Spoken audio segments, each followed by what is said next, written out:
की गूंज कोई नई बात नहीं है, लेकिन अब ये गोलियां रिश्तों के खून बहाने पर उतारू हैं। एक वारदात नहीं, समाज और कानून व्यवस्था पर प्रश्न है। उत्तर पूर्वी दिल्ली के जाफराबाद इलाके में सोमवार देर रात जो हुआ, उसने राजधानी को एक बार फिर से झकझोर कर रख दिया है। बुआ के बेटों ने ही अपने ही मामा के 2 बेटों को सरेआम गोलियों से भून डाला। मिली जानकारी के मुताबिक 48 राउंड फायरिंग का अनुमान लगाया जा रहा है।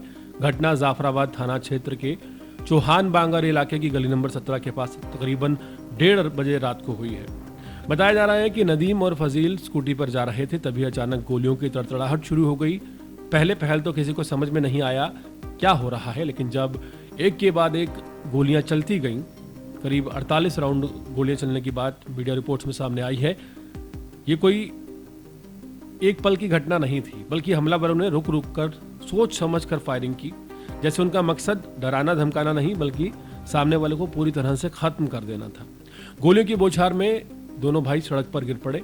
मृतकों की पहचान नदीम 35 वर्ष और फजील 30 वर्ष के रूप में हुई है। नदीम 85% दिव्यांग था, खुद वो चल भी नहीं सकता था। सबसे ज्यादा दिल दहलाने वाली बात यही है कि एक विकलांग व्यक्ति पर भी 1 दर्जन से ज्यादा गोलियां राजधानी दिल्ली में चलाई गई। सवाल ये उठता है कि आखिर ये जो दुश्मनी है किस स्तर पर पहुंच गई है कि एक इंसानियत तक को भुला दिया जाता है। फजील को भी कई गोलियां लगी और उसे मौके पर ही दम तोड़ दिया।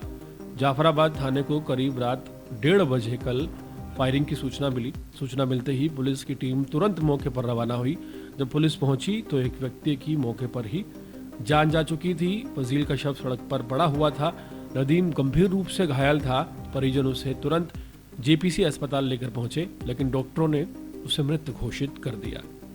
2 सगे भाइयों की हत्या की खबर दिल्ली में फैलते ही पूरे इलाके में सनसनी फैल गई।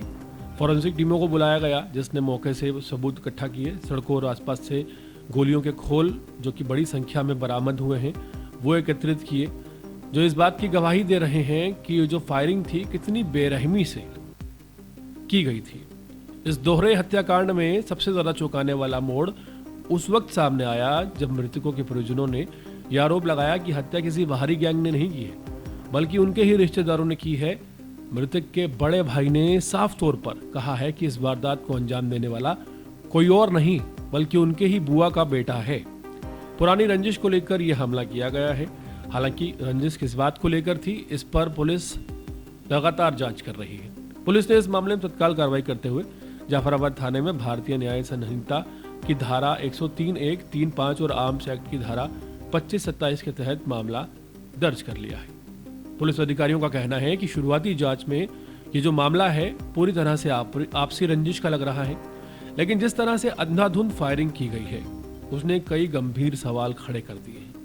अगर ये सिर्फ पारिवारिक या आपसी रंजिश का मामला था तो फिर इतनी भारी मात्रा में गोलियां क्यों चलाई गई? 30, 40, 48 राउंड फायरिंग आमतौर पर किसी गैंगवार या संगठित अपराध की पहचान होती है, और ये संकेत देता है कि हमलावरों के पास न सिर्फ हथियार थे, बल्कि उन्हें इन हथियारों का इस्तेमाल करने का पूरा आत्मविश्वास था। सवाल यह भी है कि इतने हथियार और इतनी गोलियां आखिर इन लोगों के पास कहां से आई, और कैसे राजधानी की गलियों में खुलेआम इन अवैध हथियारों का इस्तेमाल हो रहा है। इस वारदात ने एक बार फिर दिल्ली में अवैध हथियारों के बढ़ते चलन को उजागर कर दिया है। आए दिन फायरिंग की घटनाएं सामने आ रही हैं, जो कि एक आम सी घटना होकर रह गई है। इससे पहले साउथ दिल्ली के आया नगर में 70 राउंड फायरिंग हुई थी। दिल्ली में कभी आपसी रंजिश, कभी गैंगवार, तो कभी वर्चस्व की लड़ाई में गोलियां बिल्कुल एक आम सी घटना की तरह चल रही हैं। आम आदमी के मन में कहीं ना कहीं डर बैठता जा रहा है कि अब कहां और क्यों किसी को गोली मार दी जाए, कोई नहीं जानता। पुलिस ने आरोपियों की गिरफ्तारी के लिए हालांकि कई टीमों का गठन कर दिया है। इलाके के लगे सीसीटीवी कैमरों की फुटेज खंगाली जा रही है। मोबाइल कॉल डिटेल्स और टेक्निकल सर्वेलेंस की लगातार मदद की जा रही है, और ये कहा जा रहा है कि पुलिस जल्द ही आरोपियों को गिरफ्तार कर लेगी। ये मामला सिर्फ 2 लोगों की हत्याओं का नहीं है, बल्कि एक बड़ी चेतावनी भी है कि रिश्तों का कत्ल राजधानी दिल्ली में एक विकलांग की गोलियों से छलनी कर देना और राजधानी की सड़कों पर इस तरह की फायरिंग, ये सब बताता है कि कानून का डर किस कदर अपराधियों में राजधानी दिल्ली में खत्म होता जा रहा है। अगर ये आपसी रंजिश के नाम पर लोग दर्जनों गोलियां चलाने लगे तो ये सिर्फ निजी मामला नहीं रह जाता, यह पूरे समाज और सिस्टम के लिए खतरे की घंटी बन जाता है। अब ये देखना होगा कि पुलिस इस मामले में कितनी जल्दी और कितनी सख्ती से कार्रवाई करती है। क्या आरोपियों को जल्द सलाखों के पीछे भेज दिया जाएगा या ये मामला भी फाइलों में दबकर कहीं ना कहीं सिमट जाएगा। फिलहाल जाफराबाद की उस गली में सन्नाटा पसरा है, लेकिन उस सन्नाटे में गोलियों की गूंज अभी भी बाकी है। सवाल अभी भी बाकी है कि अगर राजधानी दिल्ली में कभी 70 राउंड फायरिंग, कभी 40 राउंड फायरिंग, कभी 48 राउंड फायरिंग होने लगेगी और एक आम सी घटना बन जाएगी जहां विकलांगों को भी बख्शा नहीं जाएगा, तो फिर ये जिम्मेदारी कौन लेगा कि दिल्ली में एक आम आदमी सुरक्षित है।